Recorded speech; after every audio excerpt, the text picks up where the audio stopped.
Hello everybody. Today I want to talk about Bauhaus. Most of us probably heard about it. Only few of us understand the impact that the Bauhaus school had on the field of design as a whole. So today I will be talking about everything that we need to understand from the beginning of Bauhaus to its end. So let's go.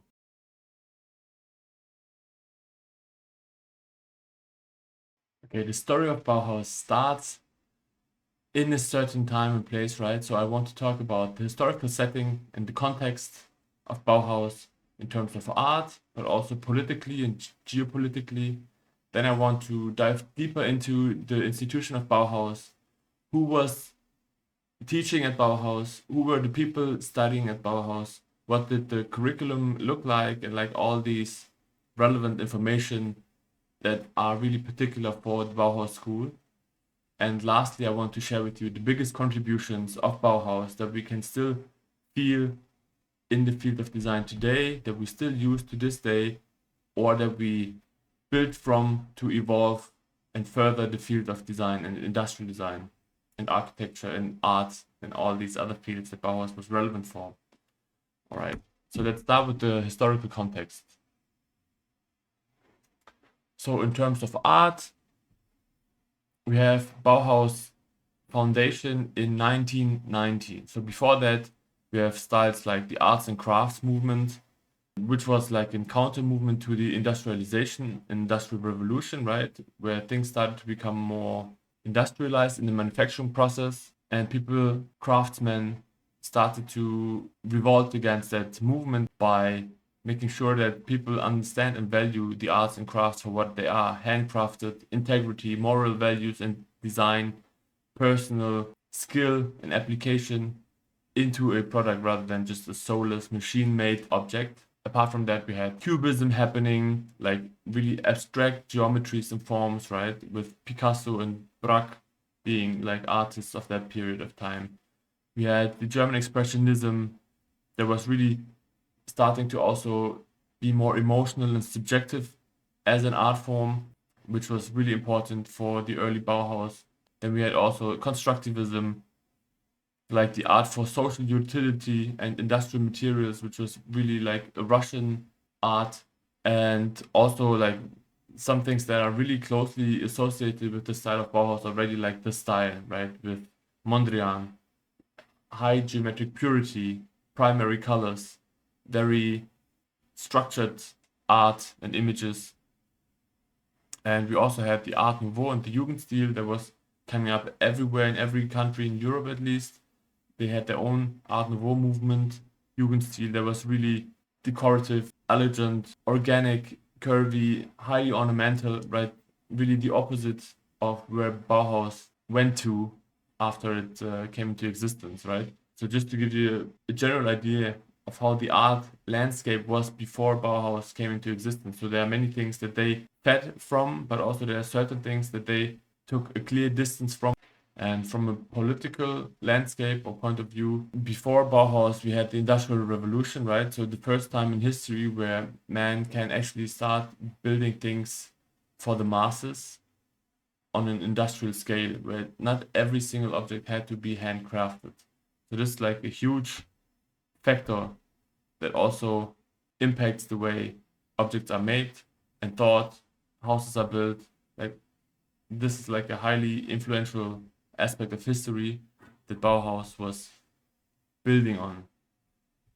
Then obviously we had World War One happening right before Bauhaus was being founded, and all of Europe was basically fighting, right? And there was damage to so many people, cities, lands, nations. They had to rebuild their entire country from scratch. So just for you to understand that Bauhaus came right after World War One, and the people were really hoping to create a better future for society and to use art and design as a tool to realize their vision of a better future, of a better life for everyone.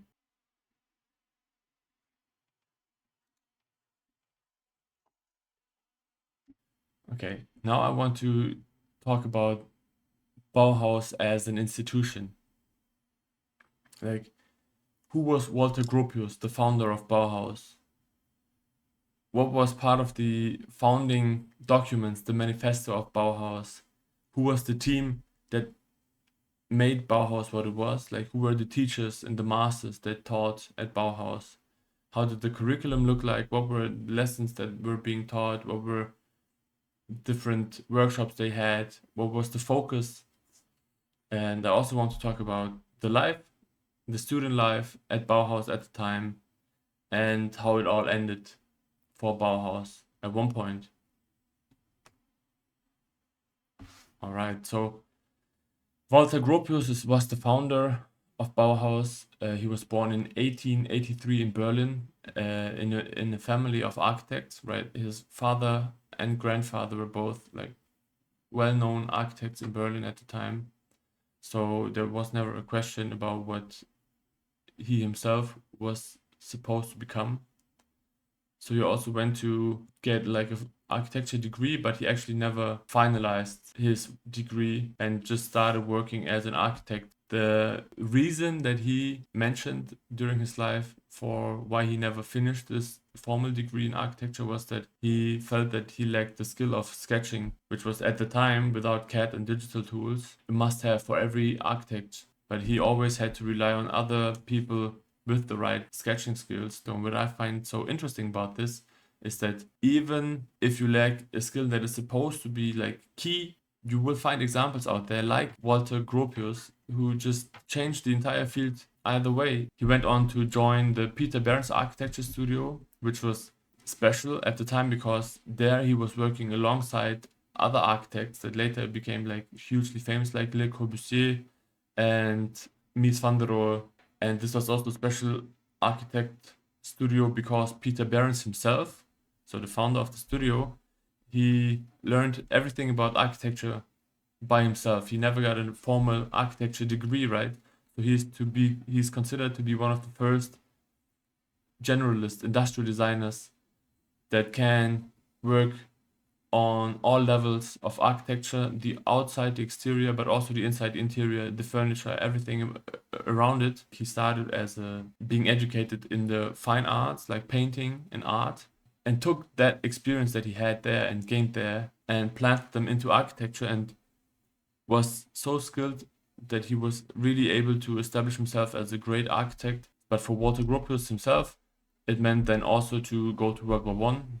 And when he came back, he took on the responsibility and role of founding or taking over an art school where he wanted to realize his own vision and the vision of many other architects of the time. So that's when in 1919 he founded Bauhaus in Weimar. All right, now let's have a look at the manifesto of Bauhaus. As mentioned before, this was right after World War One ended, right? So Germany was still in chaos. The leftists and the right wing were fighting each other for, let's say, political power and dominance.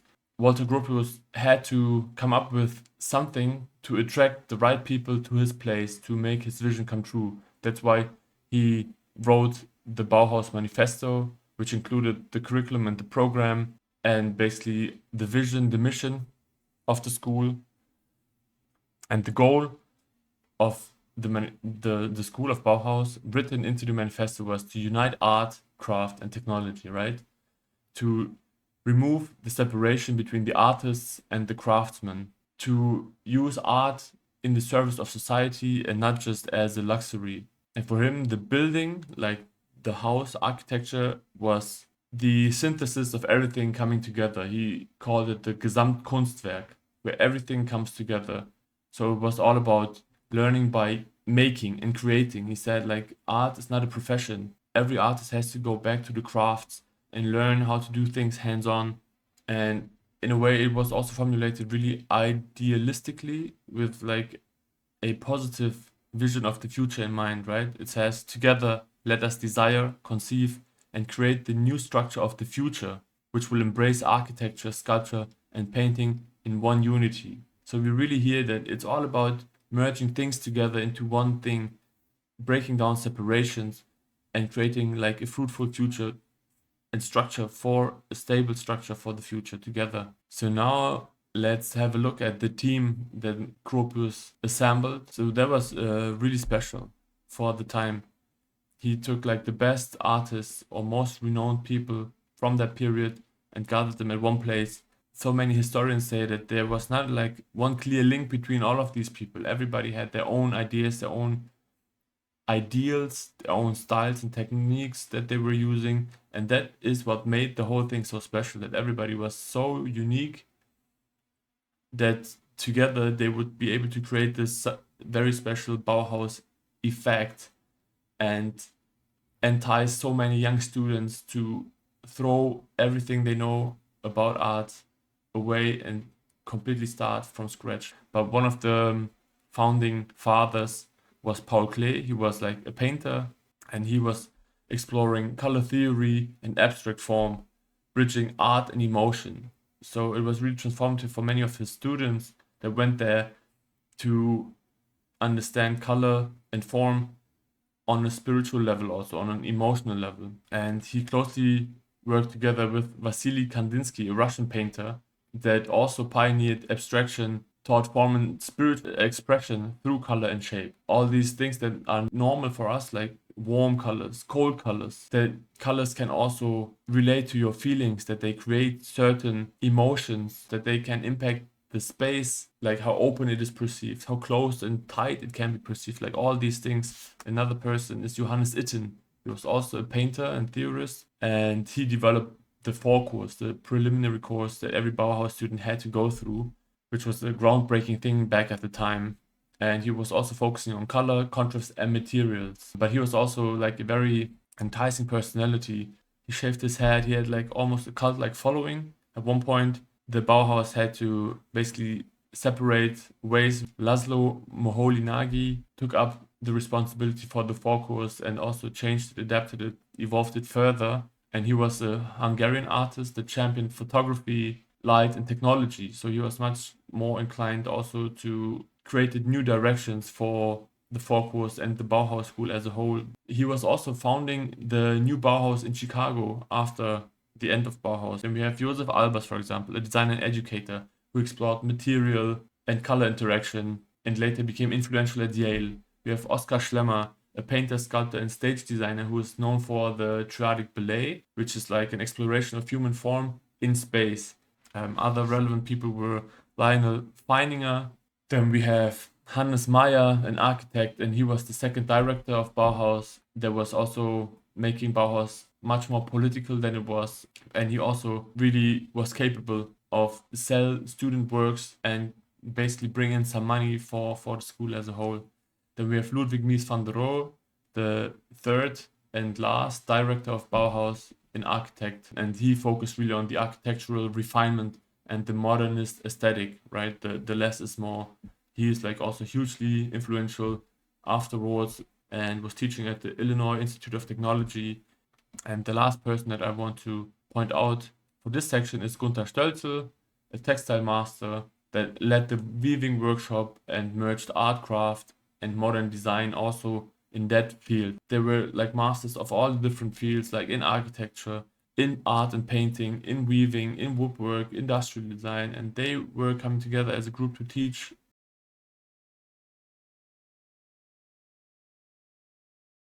Now I want to discuss the curriculum. So how was it actually being set up for people to learn things, right? And what you can find is usually this diagram with the circles that goes from the outside to the inside, where the basic course is mandatory for every person and is supposed to take between 6 to 12 months, where they learn the fundamentals of form, color, and materials. And then we have the workshops supposedly taking 2 to 3 years, where they really dive into the crafts and learn all about metal, wood, textiles, and the different materials, all to be synthesized in the last step of the education at Bauhaus, which is the building, like the architecture, where everything comes together as a whole, the Gesamtkunstwerk. So the Vorkurs specifically had the goal to unlearn academic habits. We all have our presumptions about art and creativity and design that had to be torn down before you could openly accept the new teachings. So it was about rediscovering your creativity and exploring basic visual and material principles through experimentation and play. So they would get papers and they would just have to explore and play with the paper. What can you do with it? Okay, it bends, you can fold it. What does that do to the strength and the stiffness of the paper? How are different papers behaving under different circumstances? And the same with wood, with stone, with metal. Like you would really get to understand the fundamental properties of each of these materials. You would train your observation skills, your perception skills, and also start your craftsmanship around these materials. So the specific course contents would be color theory, contrast, harmony, emotional value, right? The form and composition as a whole, geometry, proportion and balance. They would teach material studies with wood, glass, metal, and paper. They would make spatial exercises. Movement and rhythm was part of the curriculum, right? Some teachers would just start with like meditations. Some teachers would make their students dance and basically express the color blue with their bodies. Imagine a school where you learn design, but you're forced to do dancing as well in order to get in touch with your inner creativity and understanding of different emotional aspects of colors and shapes, like dance a sphere, a red sphere. How does the dance of a red sphere compare to the dance of a blue sphere, right? And one quote that I figured out was, before you can draw a tiger, you have to roar like a tiger. And I find that really funny and cool, because that really makes you drop everything, all the hesitation and restrictions that you potentially put on yourself, and allows you to build something new from that. So that was the Vorkurs, right? And then we have the workshops. There would be workshops in weaving that would teach textile design, patterns, colors, and texture. There would be metal workshops for furniture, lamps, and industrial design. Wood workshops also for furniture making, but also modular construction.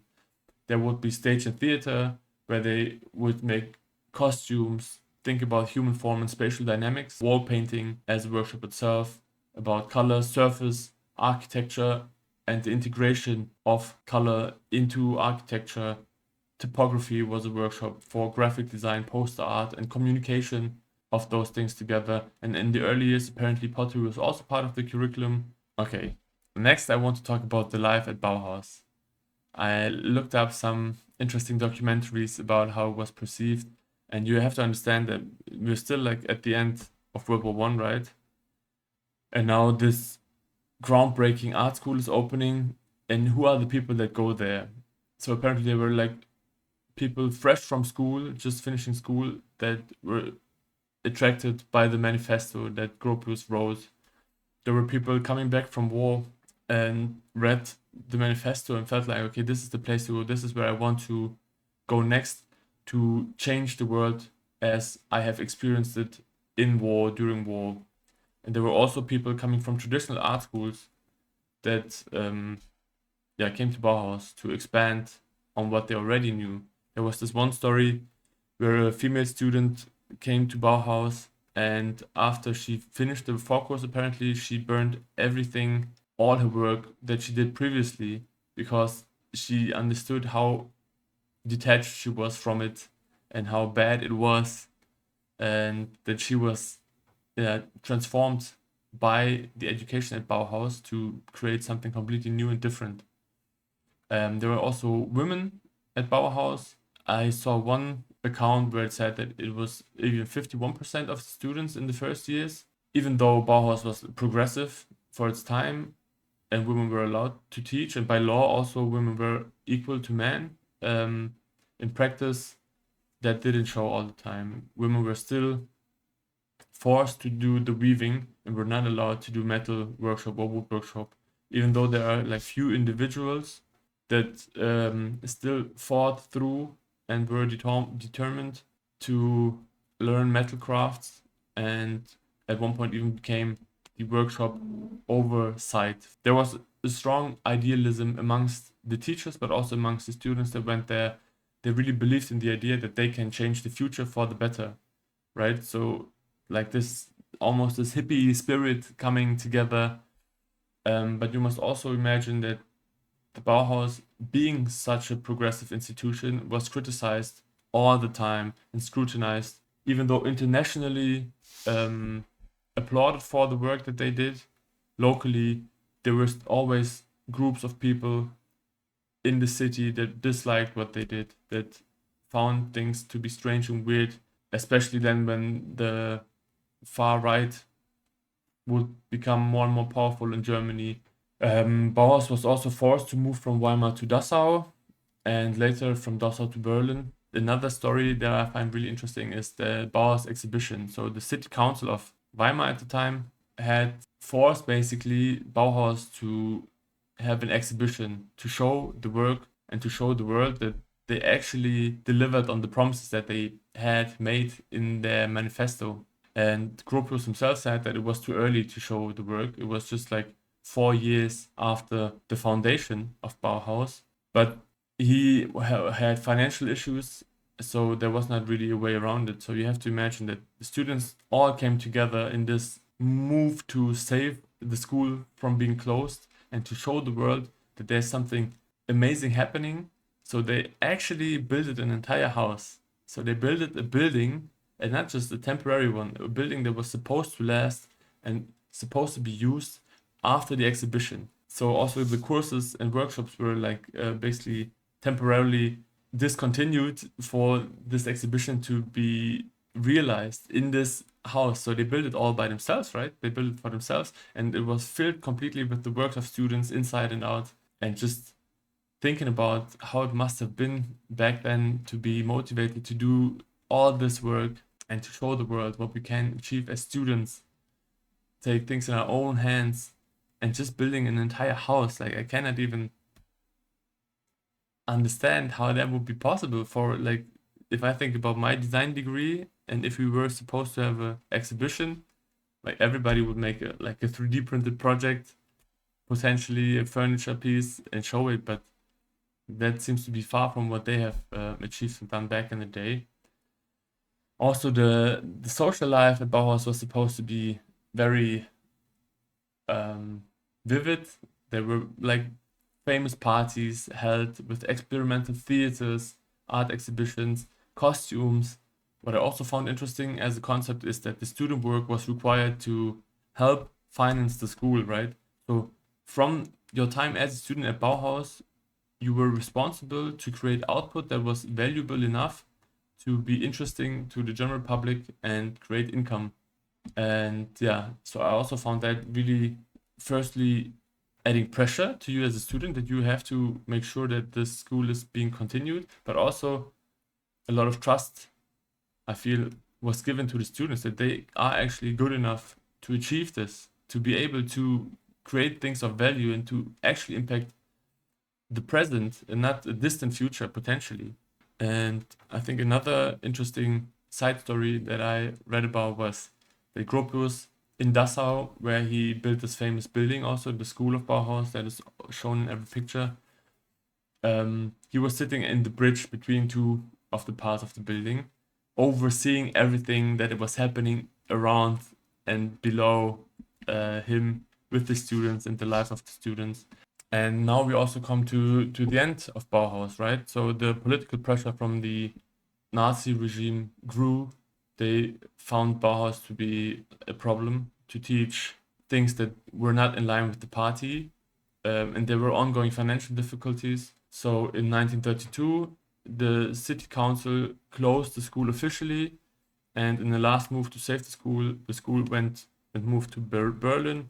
The closure led to the exile of the teachers and many students. And with that, also with the spread of the ideas into the world, like many people went to the UK, to Switzerland, to the US, and they had hugely impactful careers in the field of architecture design, typography, graphics, industrial design. They taught at Yale. They created a new Bauhaus in Chicago, Illinois Institute of Technology, Harvard, right? All these people were from Bauhaus. And basically, what started at Bauhaus would continue growing in these different places and would spread. There was people in Mexico being taught. In Russia, people went back to Russia and did work there. So all across the world, suddenly people from Bauhaus education backgrounds were starting to impact the environments in new ways. So that was then the end of Bauhaus as an institution. Okay, and today's last chapter is about the biggest contributions of Bauhaus I have 6 contributions listed, which are the redefining art and design education. It was first and foremost a school of design and art, and it did do radical new things in that education of design and art. And then it established a design philosophy. It pioneered modernism, advanced modern graphic design, integrated art, craft, and industry, and explored new theories of color and form, right? So I will go through all these contributions one by one. All right, so they were redefining art and design education. At the heart of Bauhaus was learning by doing, that practice is more relevant than theory, and that we all would have to become craftsmen in order to design things and make reality according to our vision. And fundamental for that was the Vorkurs that became the foundation also for most of the modern design schools today that are still built to similar principles, where students at first learn about materials and later on build on top of that knowledge. And was also the first school of its kind to unite art and craft and technology into something new, into one thing though, where the separations would not matter that much anymore, right? Where there was not just an artist that was making things beautiful and a craftsman that was making practical things, but instead they were merged into this one person that could do everything and could be considerate of all the aspects that would be relevant for design and arts and crafts. The next point was that they established a design philosophy. I mean, it's not like they invented form follows functions, right? But they applied it consequently and made sure that design becomes something that is useful and not just decorative. That's also why they clearly separated themselves from the Jugendstil Art Nouveau style from before Bauhaus. It was really about being practical, being available for society as a whole and not just for the elite. It was about simplicity, clarity, and honesty also in materials, that the material itself brings properties to the table that we have to be honest and authentic about, and that we also use in our design to express those properties. And they also linked the aesthetics with mass production for like the first time on such a scale, right? That you can make goods for the masses and they don't have to lack aesthetic value. Beauty is part of life and not just an add-on. That is continued in their design philosophy, brought together here, formulated strongly and taught in such a way that they could be applied systematically onto different scales of arts and crafts and design.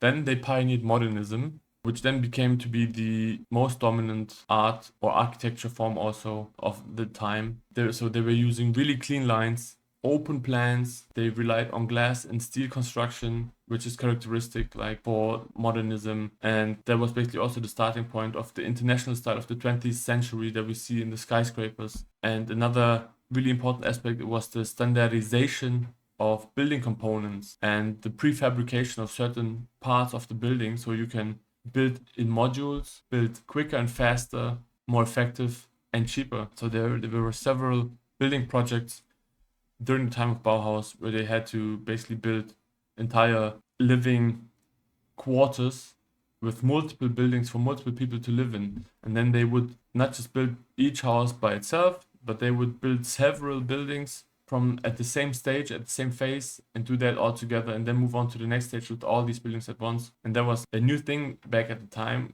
where the components were standardized enough that they could actually do that and progress fast enough with the components to build several houses at once. In terms of graphic design, they did rely on the geometric layout and grid-based compositions that we know today to be used a lot still.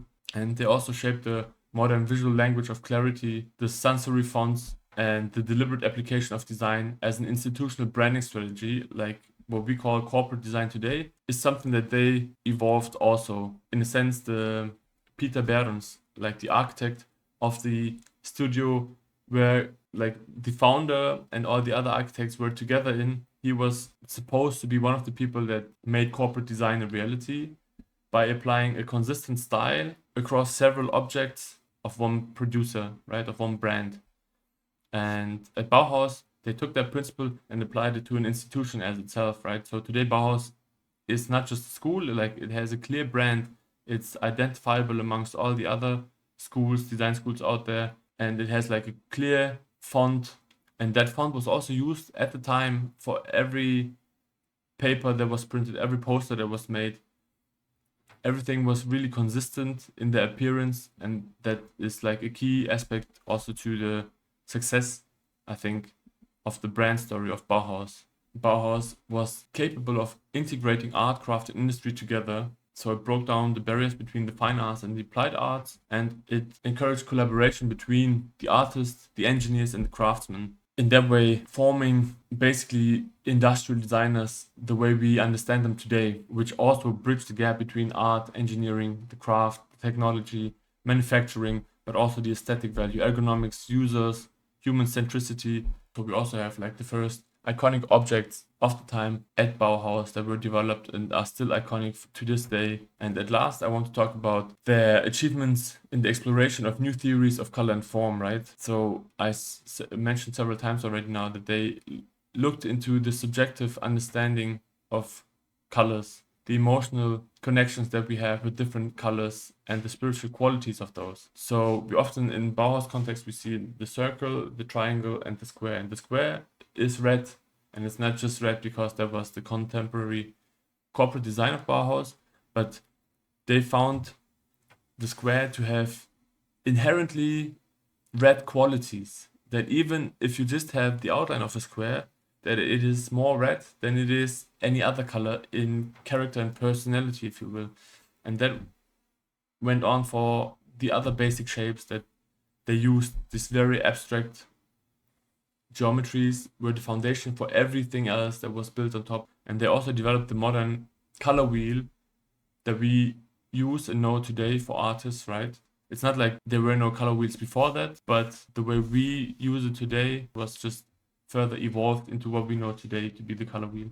And they also established form to be the result of the material and its function, that it's not like an imposition onto the material from external craftsmen, but that the form and the material have to be considered as a whole, and together with the function basically determine the overall shape and usability of something.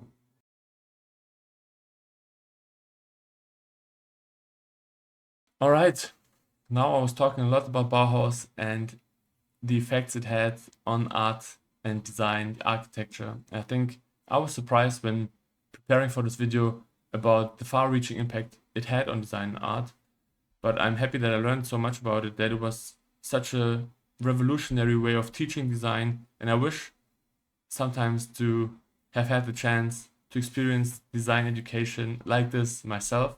I was at university and was much more theoretical, right? I didn't get to understand materials on a fundamental level as it was being part of the curriculum at Bauhaus. So I do understand why Bauhaus is still so impactful and still shapes the way products are designed to this day. I mean, we all know that Apple openly also expresses its familiarity to the work of Braun. And Braun at the time was collaborating with the Ulm School of Arts, which was founded by one of the Bauhaus students, right? So there's like a direct link and connection between what we see with the work of Dieter Rams and the outcome that Apple and John Ive established. The IKEA design ethos is still closely related to the ethos of Bauhaus. And yeah, there's so many things that are still represented through ideas that were shaped and formed in the time at Bauhaus. That, like, everywhere I see now, I do see a little spark of Bauhaus shining, looking back at me. Alright, I hope you liked the video. If so, then just enjoy it, subscribe maybe, and see you around.